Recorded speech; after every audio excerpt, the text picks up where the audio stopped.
তিন দিন তিন রাত কোনোভাবেই হচ্ছে না, যত জিমন্যাস্টিক্সই করেন, এমনকি যদি আইনস্টাইনকেও নিয়ে আসেন, বাইবেল থেকে প্রমাণ করতে পারবে না এটা 3 দিন 3 রাত, কখনো না। আর যদি কোনো মিশনারি বলেন তিনি নিউ ইয়র্কে গেলেন একদিন দুপুর 2টায়, পরের দিন সকালে চলে আসলেন, এটা 2 দিন মেনে নিলাম।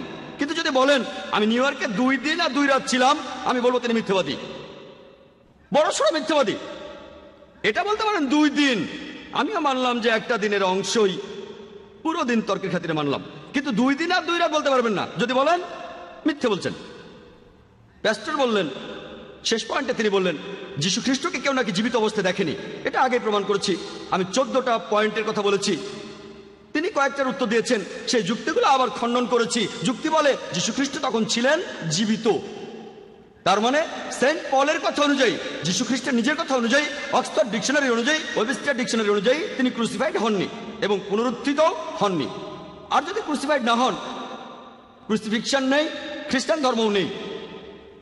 আর প্যাস্টর তার লেকচারে বললেন, এই কথাটা তিনি বেশ ভালোভাবে ব্যাখ্যা করেছেন, সেটা হলো মানুষের আদি পাপ, যে মানুষ জাতির প্রত্যেকেই চার্চা এমন শিক্ষা দেয় যে সব মানুষই পাপের মধ্যে জন্মায়, প্রত্যেকটা শিশু এই পাপ নিয়ে জন্মায়। উনি যে আদি পাপের কথা বললেন আর যেটা বলেছেন, ঠিকই বলেছেন, ঠিকই বলেছেন, তবে তার সিদ্ধান্ত সেটা যৌক্তিক না। তিনি বললেন যে আদম আর হাওয়া আলাইহিস সালাম আল্লাহকে অমান্য করেছিলেন আর তারা একটা নিষিদ্ধ গাছ থেকে ফল খেয়েছিলেন, সেজন্য আল্লাহ তাআলা তাদের শাস্তি দিলেন। আর তিনি বললেন বেহেশত থেকে বের হয়ে যাও, এটা যথেষ্ট না। এছাড়াও বলা আছে, উনি রেফারেন্সটা বলেননি, যে জেনেসিস 3:16 অনুচ্ছেদ বলছে যে পুরুষরা তোমরা কষ্ট করে উপার্জন করবে আর নারী তোমরা তোমাদের স্বামীর অধীনে থাকবে আর প্রসব যন্ত্রণা পাবে, গর্ভধারণ অভিশাপ, বাইবেল তেমনই বলছে।